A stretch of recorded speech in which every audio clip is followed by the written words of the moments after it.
Sir Lavanya అనే అమ్మాయి drugs కేసులో పోలీసులకు పట్టుబడింది సార్. అయితే ఈ లావణ్య అనే అమ్మాయి మన టాలీవుడ్ హీరో రాజ్ తరుణ్ యొక్క గర్ల్ ఫ్రెండ్ అని చెప్తున్నారు సార్.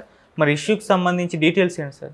మనం ఎప్పటి నుంచో అనేకసార్లు చెప్పుకున్నాం, సినిమా ఇండస్ట్రీకి డ్రగ్స్కి ఉన్న రిలేషన్షిప్ నిజానికి సినిమా ఇండస్ట్రీకే మాత్రమే ఉండదు. మిగతా సాఫ్ట్వేర్ వాళ్ళు డ్రగ్స్ తీసుకుంటున్నారు, కాలేజ్ పిల్లలు తీసుకుంటున్నారు, రకరకాల సెక్షన్స్ ఆఫ్ పీపుల్ డ్రగ్స్ తీసుకోవడం అనేది బాగా పెరిగింది. దీనికి కారణం ఏంటంటే జనం దగ్గర కొంత డబ్బులు పెరిగాయి, రెండోది ఫ్లో పెరిగింది. ఆ మధ్య బెంగళూరులో పరపర అగ్రహారం అని ఉంటుంది, అక్కడ జైలు ఉంది, సెంట్రల్ జైలు. ఆ సెంట్రల్ జైల్లో 3 నెలలు ఉండి వచ్చిన ఒక ఫ్రెండ్ నేను కలిసినప్పుడు అతను చెప్తున్నది ఏంటంటే దాదాపు 70% ఖైదీలు అక్కడ ఏదో ఒక రకమైన డ్రగ్ వాడుతున్నారని చెప్తున్నాడు. అంటే జైల్లోనే డ్రగ్స్ వ్యాపారం జరుగుతుంది, అక్కడే అమ్ముతారు, అక్కడే కొంటారు, అక్కడే అమ్ముతారు. అంతా కూడా అది స్టాఫ్కి, జైలర్స్కి, వార్డర్స్కి అందరికీ తెలిసే జరుగుతుంది, అది పెద్ద వ్యాపారం. సో 70% ఖైదీలు తీసుకుంటున్నారు, చాలామంది ఖైదీలు మత్తులోనే ఉంటున్నారు అనేది అతను చెప్పాడు. అతను కూడా షాక్ అయ్యాడంట అది చూసి. సో అప్పుడు అతను చాలామంది డ్రగ్ బ్యాచ్ని కలిశాడు, వాళ్ళతో మాట్లాడాడు, వాళ్ళు ఎలా తీసుకుంటున్నారు, ఎక్కడి నుంచి వస్తుంది అవన్నీ. సో ఈ రకంగా ఏంటంటే అన్ని సెక్షన్లు పెరిగాయి, కానీ సినిమా వాళ్ళ మీద ఎందుకు ఫోకస్ అంటే సినిమా పాపులర్ మీడియం కాబట్టి ఈజీగా ఇది ఫోకస్ అవుతుంది. సో ఆ రకంగా ఆ కాంటెక్స్ట్లో ఇప్పుడు రేవంత్ రెడ్డి అధికారంలోకి వచ్చినాక రేవంత్ రెడ్డి చాలా స్ట్రిక్ట్గా చెబుతున్నాడు, నేను దీన్ని ఆపుతానని. అది చూడాలి మనం, ఎందుకంటే ఇంతకంటే స్ట్రిక్ట్గా బీఆర్ఎస్ వాళ్ళు కూడా చెప్పారు. రోజుల తరబడి సినిమా వాళ్ళని, పూరి జగన్నాథ్, చార్మి ఇలాంటి వాళ్ళని రోజుల తరబడి విచారించారు. ఆ మధ్య కూడా ఆయన కేపీ చౌదరి అని కబాలి తెలుగు ప్రొడ్యూసరు, ఆయన్ని పట్టుకున్నామని, ఆయన దగ్గర దాదాపు 5,000 మంది ఫోన్ నెంబర్లు దొరికాయని ఇవన్నీ ప్రకటించారు. ఆ తర్వాత ఏమైంది? ఏమీ లేదు, ఫాలోఅప్ ఏం లేదు.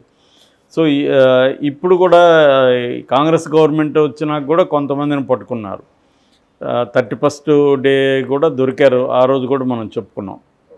సో పోలీసులు కూడా మామూలుగా ఎలా ఉంటుందంటే, ఒక స్మాల్ టౌన్కి ఒక కొత్తగా ఇన్స్పెక్టర్ వచ్చాడనుకో చాలా స్ట్రిక్ట్గా ఉంటాడు 4 రోజులు. ఎందుకు స్ట్రిక్ట్గా ఉంటాడంటే అందరూ వచ్చి నన్ను గమనించుకోండి అని చెప్పడం అనమాట. అది ఒకసారి అందరూ వచ్చి గమనించుకున్నాక మళ్ళీ మామూలు అయిపోతుంది. అలాగా గవర్నమెంట్స్ మారినప్పుడు కూడా చాలా బేరాలు బలుకుతూ ఉంటారు, ఫైనల్గా ఏం జరగదు. ఇది ఎందుకంటే ఈ ట్రేడ్లో అనేక రకాల కనెక్షన్స్ ఉంటాయి, రాజకీయ నాయకులు ఉంటారు, దీంట్లో పోలీస్ ఆఫీసర్లు ఉంటారు. ఆ మధ్య కూడా ఒక ఎస్ఐ పట్టుబడ్డాడు కదా, ఎస్ఐ తను పట్టుకున్న డ్రగ్స్ని తను సపరేట్గా వ్యాపారం చేసుకుంటూ పట్టుబడ్డాడు కదా. ఇవన్నీ కామన్ అన్నమాట. సో ఈ కాంటెక్స్ట్లో ఇప్పుడు ఒక వార్త ఏంటంటే, లావణ్య అనే ఒక అమ్మాయి నార్సింగిలో ఒక అపార్ట్మెంట్లో, అంటే గండిపేట మండలం నార్సింగ్ దగ్గర ఒక అపార్ట్మెంట్లో డ్రగ్స్ వాడుతున్నప్పుడు పోలీసులు పట్టుకున్నారు. సో ఆమె దగ్గర 4 గ్రాముల MDMA అంటున్నారు. MDMA అనేది దాన్ని ఎక్స్ట్రాసే అంటారు మామూలుగా పరిభాషలో. అట్లాగే మాలి అని, మ్యాండీ అని కూడా పిలుస్తారన్నమాట. అది ఎక్కువగా ట్యాబ్లెట్ రూపంలో ఉంటుంది, దాన్ని పొడి చేసి తీసుకుంటారు. అది నోటి ద్వారా కానీ తీసుకుంటే 30-40 నిమిషాల్లోనే ఫుల్గా మత్తు ఎక్కేస్తుంది. అది దాదాపు 3 నుంచి 6 గంటల సేపు మత్తు ఉంటుంది అన్నమాట. బేసిక్గా ఈ డ్రగ్ ఎఫెక్ట్ ఏంటంటే ఒక రకమైన హై ఎనర్జీ ఉంటుంది. తర్వాత ఎంపతి అంటారు. ఎంపతి అంటే అక్కడ చుట్టుపక్కల ఎవరుంటే వాళ్ళ మీద తీవ్రమైన ప్రేమ, వాళ్ళంటే ఇష్టము, ఇలాంటి ఒక ఎంపతి ఉండడం మనుషుల పట్ల. తర్వాత ఒక రకమైన ఏదో ఒక ప్రపంచంలో ఒక డ్రీమీ వరల్డ్లో ఉన్న ఫీలింగ్ వస్తుందన్నమాట 3 నుంచి 6 గంటల సేపు. ఆ మధ్య నాకు తెలిసిన వాళ్ళు బాంబేలో 8th ఫ్లోర్లో ఒక బ్యాచ్, స్టూడెంట్ బ్యాచ్ డ్రగ్స్ తీసుకున్నారు. అందులో ఒక కుర్రవాడుకి ఇలాగా ఎక్కువైపోయి ఏం చేశాడంటే బాల్కనీ అనుకొని బయటికి దిగేశాడు 8th ఫ్లోర్ నుంచి, కింద పడి చనిపోయాడు అతను. సో ఈ 7 మందిని అరెస్ట్ చేశారు, మిగతా అతన్ని తోసేశారు అన్న దీంతో. ఎందుకంటే నిజంగా కూడా చెప్పలేము, ఎవడన్నా తోసింటే కూడా వాడికి కూడా తెలియదు తోసినట్టుగా, అంటే ఒక రకమైన దీంట్లో ఉంటారు. ఇటువంటి ఒక పరిస్థితి అందుకనే దానికి ఎక్స్ట్రాస్ అని పేరు పెట్టారు. ఎక్స్ట్రాస్ అంటే బ్రహ్మానందం అనమాట, గొప్ప ఆనందాన్ని ఎక్స్ట్రాస్ అంటారు. సో అటువంటి ఒక గొప్ప ఆనందాన్ని అది ఇస్తుంది. అయితే మరి అంత ఆనందాన్ని ఇచ్చేది అది ఎందుకు బ్యాడ్ అవుతుందని చాలామంది అనుకోవచ్చు అమాయకంగా, కానీ దాని సైడ్ ఎఫెక్ట్లు చాలా తీవ్రంగా ఉంటాయి. అది ఒక్కోసారి డీహైడ్రేషన్ ఎక్కువైపోయి మనుషులు చనిపోయిన సందర్భాలు కూడా ఉన్నాయి. చాలా మెదడు మీద చాలా తీవ్ర ప్రభావం చూపిస్తుంది అది.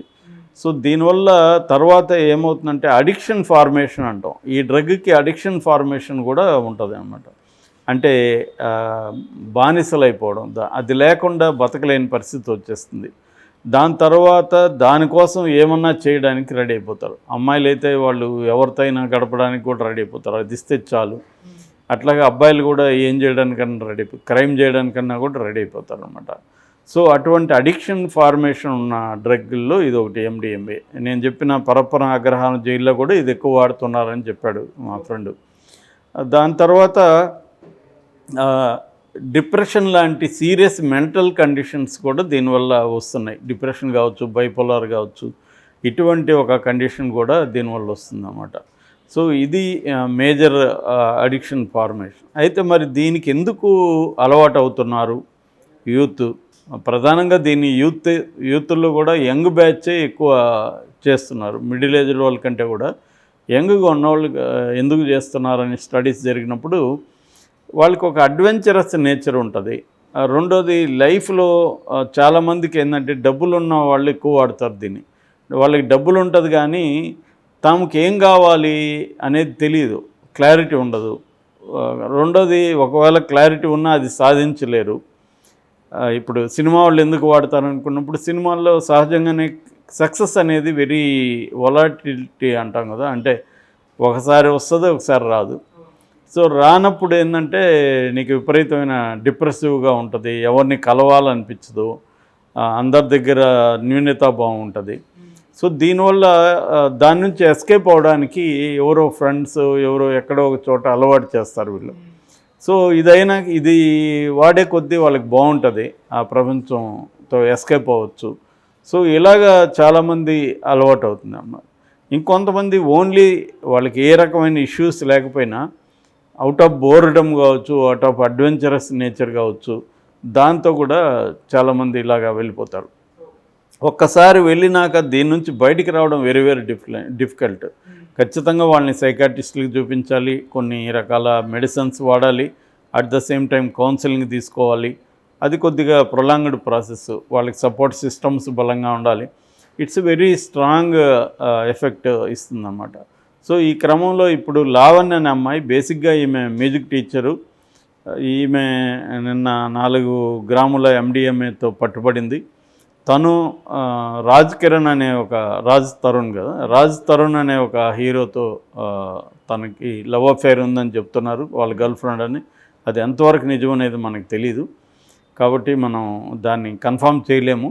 బట్ అలాంటి వార్తలు అయితే వస్తున్నాయి. రాజ్ తరుణ్ కూడా దీనికి సంబంధించి ఏం స్పందించలేదు. సో ఈ అమ్మాయి వచ్చి కన్జ్యూమరే, ఈ అమ్మాయి పెడ్లర్ కాదని చెప్తున్నారు. There is a difference between consumer and peddler. Peddler అంటే ఏమో దాన్ని కమర్షియల్గా వేరే వాళ్ళకి అమ్మడం, వాళ్ళని పెడ్లర్స్ అంటారు.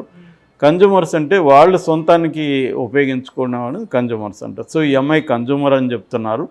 4 గ్రాములు దొరికింది. బట్ ఈ అమ్మాయి మీద ఇది వచ్చి ఈ ఆపరేషన్ చేసిందంతా కూడా మాదాపూర్ SOT అంటే స్పెషల్ ఆపరేటింగ్ టీమ్స్ అని పనిచేస్తున్నాయి దీనికి సంబంధించి. సో ఈ మాదాపూర్ SOT వాళ్ళు NDPS యాక్ట్ అని ఇండియాలో ఒక యాక్ట్ ఉంది. NDPS అంటే narcotic drugs and psychotropic substances act 1985 అన్నమాట. ఈ యాక్ట్ రావడం వెనక కూడా ఒక చరిత్ర ఉంది. అంతకుముందు ఈ యాక్ట్ రాకముందు 85 వరకు కూడా గాంజా కానీ ఈ చరస్ అనే ఇలాంటి రకరకాలు లీగల్గానే ఉండేవి. వాటిని ఇప్పుడు కూడా చాలా దేశాల్లో లీగల్. ఆ మధ్య నేను థాయిలాండ్ వెళ్ళినప్పుడు ఎక్కడ చూసినా అవి ఓపెన్గా అమ్ముతున్నారు, గాంజా అవన్నీ డ్రగ్స్. అక్కడేమి ఓపెన్గా కొనుక్కోవచ్చు అనమాట. అట్లాగే మన దేశంలో కూడా అది ఓపెన్గా ఉండేది. అయితే దాని తర్వాత అమెరికా పెద్ద ఎత్తున ఒత్తిడి తీసుకొచ్చింది ఇండియా మీద వీటిని బ్యాన్ చేయమని. ఎందుకంటే ప్రపంచవ్యాప్తంగా అమెరికా ఎక్కువ అఫెక్టెడ్ కంట్రీ అన్నమాట ఈ డ్రగ్స్ వల్ల.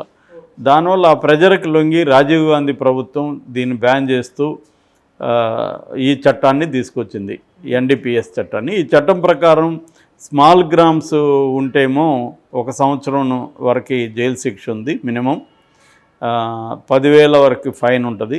ఎక్కువ గ్రామ్స్ అంటే 2 గ్రాములు 3 గ్రాములు పైన ఎక్కువ ఉంటే మాత్రం 10 నుంచి 20 ఏళ్ళ వరకు కూడా శిక్ష పడే అవకాశం ఉంది. అంటే నువ్వు ఏ రకమైన డ్రగ్ వాడుతున్నావు, ఎన్ని గ్రాములు ఉంది, ఇవన్నీ కూడా రేపు కోర్టులో ఇంపార్టెంట్ అనమాట.